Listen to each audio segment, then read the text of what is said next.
Good day, everyone. Today I'm going to present to you and discuss to you my topic or my report, which is about intellectual property rights or the Republic Act number 8293. So, these are the topic outline that I'm going to discuss today.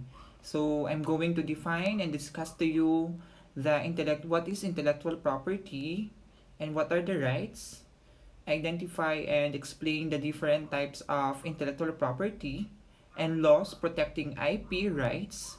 So I'm going to introduce to you also the WIPO or World Intellectual Property Organization and Intellectual Property Code of the Philippines, the Republic Act number 8293.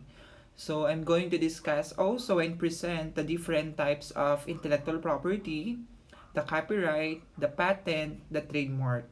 And I'm going to share also some current issues related or to the government and provide sectors actions on the specific issues.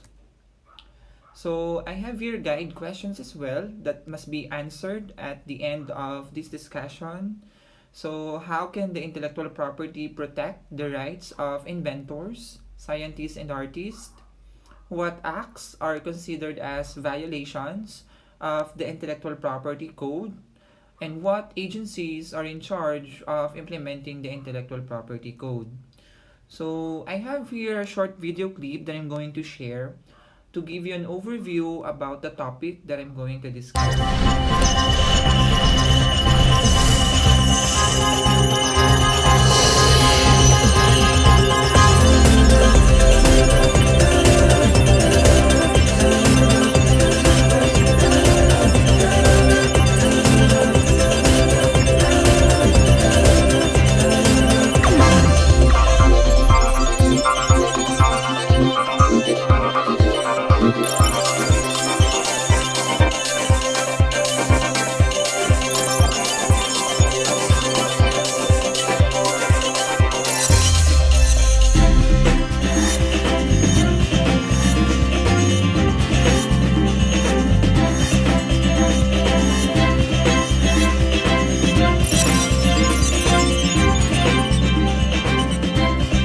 Anything which is an output of their minds and expressed afterwards, that is intellectual property.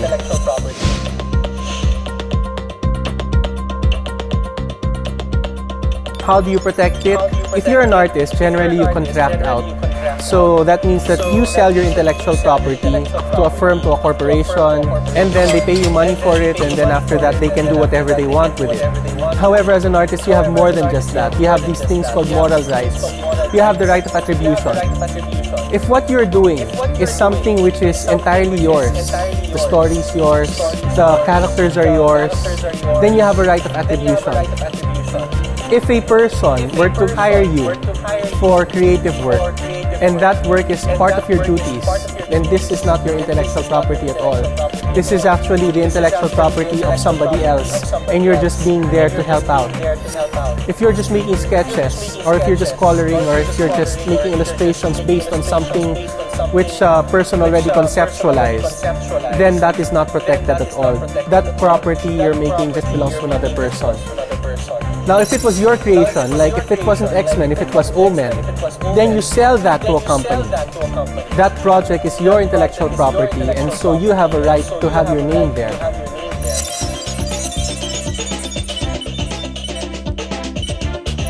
If, however, you are making a story, like for example, you have X-Men, but you're creating a story for the X-Men, that's yours.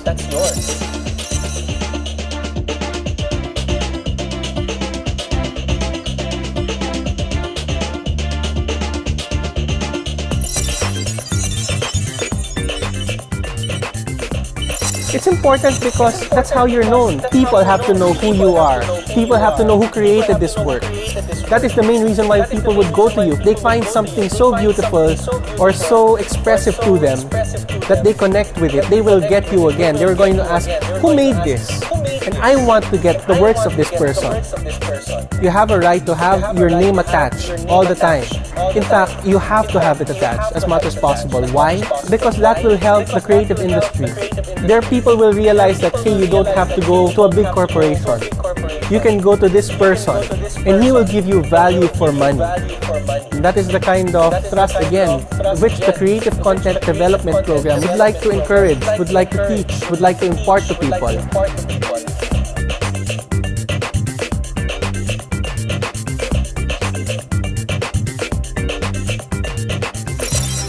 Most people don't understand the concept of registration with the National Library. Definitely, if you create something, even if it's not registered, it's yours. It's intellectual property, it's protected by the Intellectual Property Code of the Philippines. Why is there a registration in the National Library? The registration in the National Library is only for proof. Let me be clear about this. Registration in the National Library is not there to get any rights, to obtain any rights. It's just there for evidentiary purposes. In case you have to go to court, you will be able to show that yes, it's mine. It's registered under my name. I registered it on this date, which came before the time that you created your thing, which you copied from me. That's what registration is for. It's only for matters of evidence.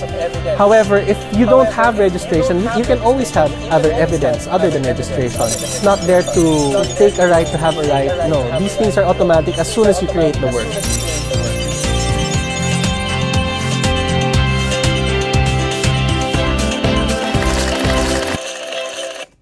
Okay, so based on the video clip, it was discussed and defined already what is intellectual property. And it says that anything that comes from your mind or being expressed, that's automatic an intellectual property. So just to define it clearly, intellectual property refers to the creations of mind. So anything that comes from our mind that's being expressed, such as inventions, literary and artistic works, designs and symbols, names and images that is being used in commerce, or it is a collection of ideas and concepts, the ownership of ideas, that's yours. But how can we protect our intellectual property? So it was being mentioned also on the video clip, the first type of intellectual property. But how are we going to protect our intellectual property? So there are two organizations. So here in the Philippines, so we have what we call the IP that protects the product of your mind, or the Republic Act 8293, or the Intellectual Property Code or of the Philippines. And then we have the WIPO, or the World Intellectual Property Organizations, that protects as well the intellectual works of an individual. So what really the Republic Act 8293 all about? So the Intellectual Property Code of the Philippines, or the Republic Act number 8293, is an act prescribing the Intellectual Property Code and establishing the Intellectual Property Office, providing for its powers and functions and for other purposes. So what's mainly the functions of the IPO? So in Section 2, in Declaration of State Policy, in the Part 1 of Intellectual Property Office, so it says there that the state recognizes that an effective intellectual and industrial property system is vital. So it means it's important. So the development of domestic and creative activity facilitates transfer of technology, attracts foreign investments, and ensures market access for our products. So under also of the Section 2 of Declaration of State of Policy in the Intellectual Property Office, it shall protect and secure the exclusive rights of scientists, inventors, artists, and other gifted citizens to their intellectual property and creations, particularly when beneficial to the people for such periods as provided in this Act. So we are going to discuss as well the validity of your work or your property or creation. So Part 1 of the Intellectual Property Office, also under Section 2 in Declaration of the State Policy, it is also a policy of the state to streamline administrative procedures of registering the patents, which we're going to discuss also later on, what is trademark, and the copyright, which is being introduced to you already a while ago. So to liberalize the registration and the transfer of technology, and to enhance the enforcement of the intellectual property rights here in the Philippines. But what really the functions of the Intellectual Property Office? I have here listed down here some of the functions of the IPO. So first is to administer and implement the state policies that is being act or declared in this act, examine the applications for grant, examine applications for registration, register technology transfer arrangements and settle disputes, promote the use of patent information, publish regularly in its own publication, the patent, the marks, administratively adjudicate contested proceedings affecting intellectual property rights, and coordinate with the other government agencies and private sectors efforts to formulate and implement plans and policies to strengthen the protection of intellectual property rights here in our country.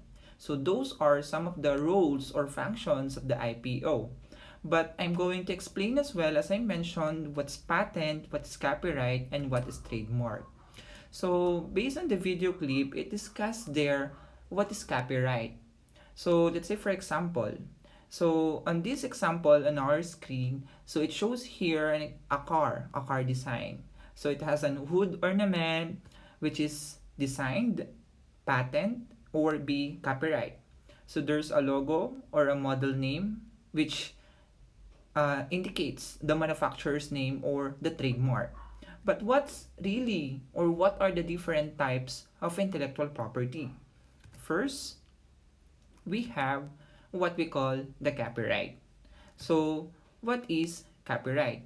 So when you say copyright, it is the original expression of an idea. So when we say patent, it is a novel idea or invention, or it can be. When we say trademark, it is any confidential practice or processes that gives a business a competitive advantage.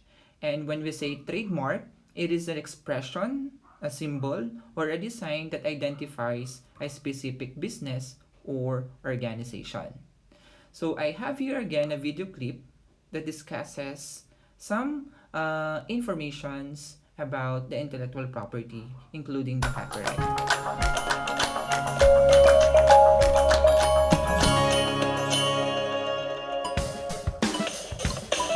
In today's digital world, it's easier than ever to copy, paste, mash up, remix, download, and publish content. People's writing, artwork, videos, and images can be inspiring, but they're also easy to take without thinking twice. When people treat the internet like a free-for-all, legal and ethical situations can arise. That's why it's important to know about copyright and fair use. It would help you give and receive credit where credit is due. So what's a copyright? Copyright law protects your control over the creative work you make. It requires people to get your permission before they copy, rework, or share what you make. Most things that you find, download, and copy and paste from the internet are copyrighted. That doesn't mean that everything online is on lockdown and can't be used. It can. As long as you check who owns it, get permission to use it, give credit to the creator, buy it if necessary, and use it responsibly, then you're not stealing. Now, there are times when you can use a small part of someone else's copyrighted work without permission or paying a fee. This is called fair use. Fair use only applies when using content in certain instances: schoolwork and education, news reporting, criticizing or commenting, and comedy or parody. Specific guidelines, what we call the 4 points of fair use, must also be followed. First, you can only use a small amount of the work. Second, you have to add new meaning to the work to make it original. Third, you need to rework it and use it in a totally different way. Finally, you have to use it for non-profit purposes. In other words, you can't make money off of your new creation. No matter what, it's a good idea to give credit to the creator of the work you use. It's just a sign of respect. So what should you do if you find something online that you want to use? As a rule of thumb, check who owns it, get permission to use it, give credit to the creator, buy it if necessary, and use it responsibly, which means judging for fair use. You're a creator, innovator, and inspirer. Think twice about your rights and responsibilities in our online culture, and then pay it forward. Okay.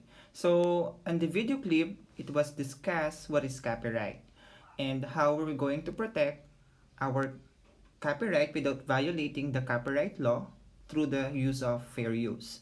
So, copyright is a legal term that is used to describe the rights that the creators have over their, it's either a literary work or an artistic work. Let's say, for example, it's a book, a music, a painting, a sculpture, or even a film. Or it can be a computer programs, databases, advertisements, maps, and technical drawings. So, copyright is being protected or by the copyright law. But without, or how are we going to use those materials without violating the copyright law? So it was mentioned there also the fair use. When we say fair use, it means that you can use the copyrighted material without a license only for a certain purposes. But there are things that you need to remember. So let's say, for example, that you use a specific statement or uh, a line which is used for commentary, for criticism, for reporting, for research or teaching. It should be remembered always that majority of the content that is being copied or used for a specific purpose, let's say for teaching, it should be, or majority of the content you create must be your own, and you will not own the work by the others. So to return to the example above, it's probably fair use to include a few relevant photos, let's say for example, ideas in your blog post, presentation, or research paper. But it doesn't mean that using these same photos in a project with only a few lines or commentary might not be a fair use. So as another example, let's imagine that you found a useful tutorial you wanted to feature in your blog. Including one tip from tutorial would be a fair use. Simply republishing the entire tutorial would not be fair use, even if you link to original source. So give credit to the copyright holder as always. And in order for something to be fair use, you must give full credit to the person who created that. So don't make money off of the copyrighted work or for profitable. So in general, it's much easier to claim fair use when you are using the copyrighted material for non-commercial purposes while posting images of your favorite TV shows, let's say, and adding funny captions and commentary might be considered fair use. But selling these images on t-shirts would not. So fair use guideline, it should be remembered that majority of the content you create must be your own. Give credit to the copyright holder. Don't make money off of the copyrighted work. So there are limitations on copyright. If you're going to check in chapter 8 in section 185, fair use of copyrighted work. In 185.1, the fair use of copyrighted work for criticism, comment, news, reporting, teaching, including multiple copies for classroom use, scholarship, research, and similar purposes is not an infringement or violating the law or violating the copyright law. So the compilation, which is understood here to be the reproduction of the code and translation of the forms of computer program to achieve the interoperability of an independently created computer program with other programs, may also constitute for fair use. But of course, you are not allowed to use that for commercial or for profitable purposes. And always give credit to the original source. So we have what we call the Creative Commons, to introduce to you as well. The CC or Creative Commons is as an American non-profit organization. Basically, they are devoted to expand the range of created works available for others to build upon legally and to share that. So basically, this organization helps to release some several copyright licenses, which is known as the Creative Commons licenses, which is free of charge to the public. So without violating the copyright law, so the CC or Creative Commons licenses is free of charge and freely used by the public. So next we have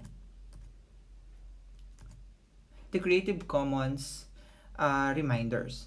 Always attribution, you must credit the creator as always, just like the fair use.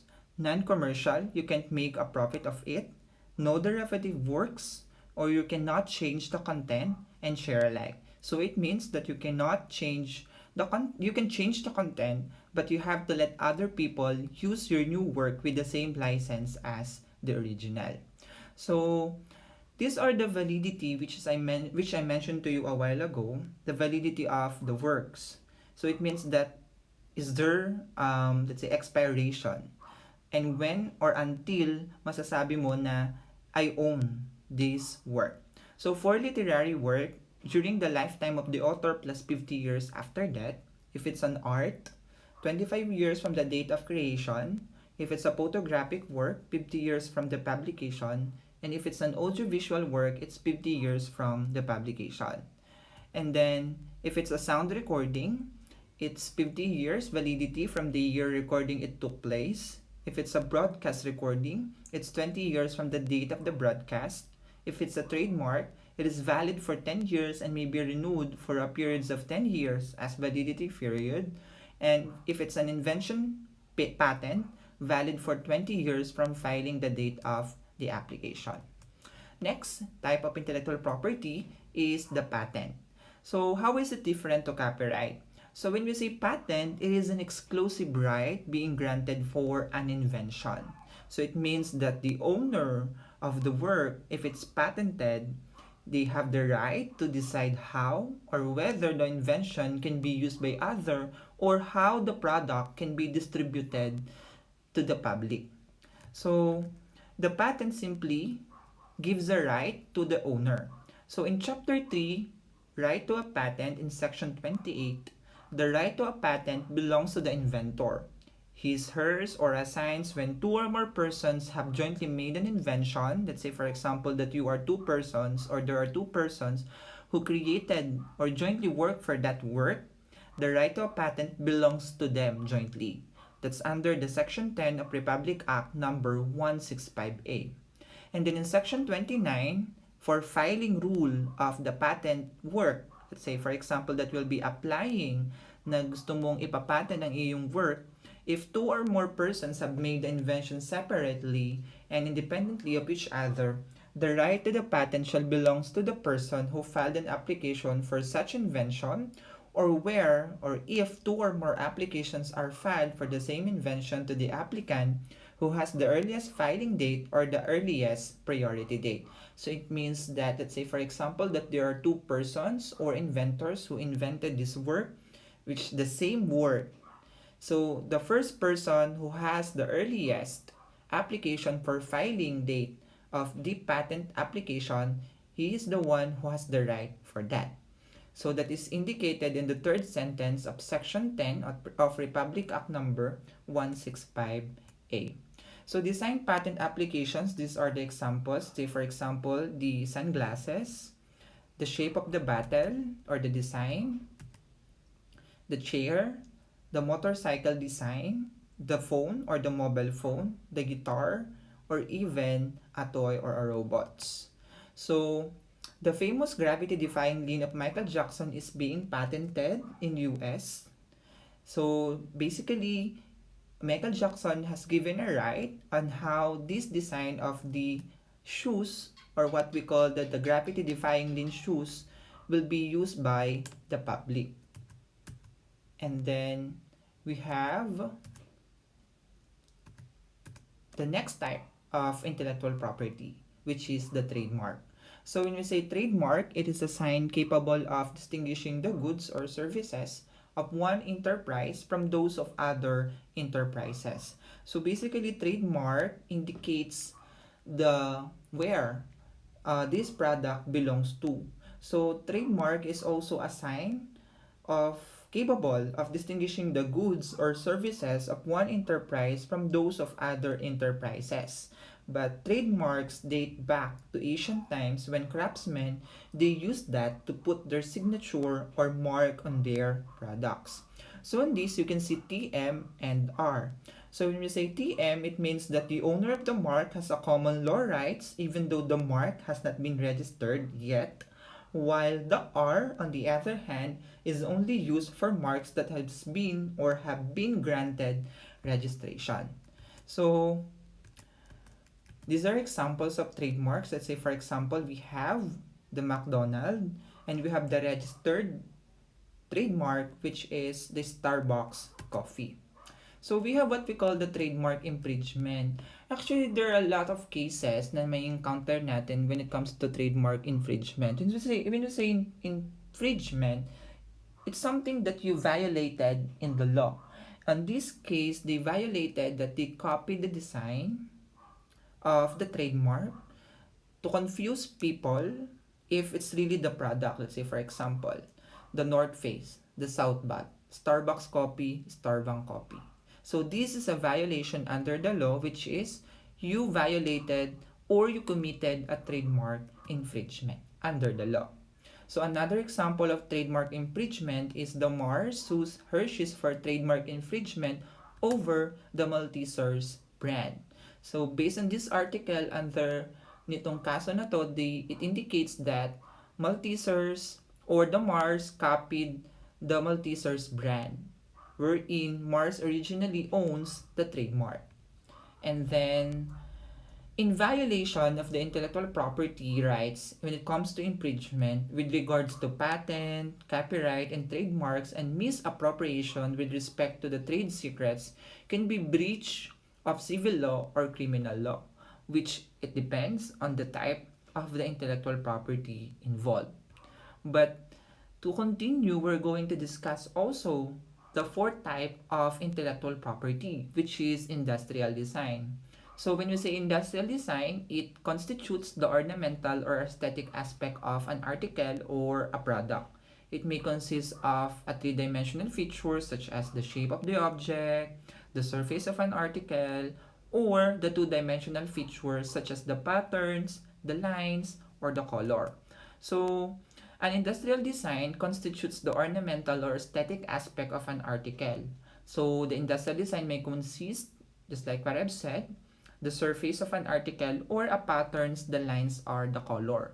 So the industrial design right protects only the appearance or aesthetic features of the product, whereas the patent protects an invention that offers a new technical solution to the problem. So in the principle of industrial design right does not protect the technical or functional features of the product, such features could be protected or however potentially be protected if it's being patented. So let's say, for example, industrial design or the design of a bag or the helmet or the headphones. So it can be patented. So another case related to issue of design infringement is what happened to Crocs and Skechers. Crocs sue or file a case or a complaint against the Skechers because they say that Skechers copied or imitated the design of the footwear, which is originally designed by the Crocs. So what are the penalties or criminal penalties if you commit infringement?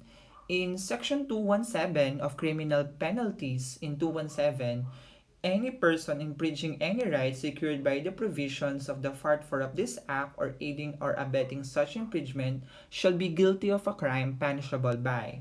So if it's a first offense, imprisonment of 1 year and 3 years plus the fine ranging from 50,000 pesos to 150,000 pesos. For second offense, imprisonment of 3 years and 1 day to 6 years plus a fine ranging of 150,000 pesos to 500,000 pesos. For the third and subsequent offenses, imprisonment of 6 years and 1 day to 9 years plus a fine ranging from 500,000 pesos to 1,500,000 pesos. In all cases, subsidiary imprisonment in cases of insolvency. So those are the penalties if you commit infringement. So that's the end of my report. So to give you a summary, there are 4 types of intellectual property to protect your idea. So we have the trade secrets, we have the trademarks, we have the copyright, and we have the patent. So I included here also a summary of the type of intellectual property, how the subject matters can be protected, the protection period, and the protection method. So it's either a trademark, patent, copyright, or industrial design. So these are the references of my report or the sources of my report, and that's it. Thank you so much.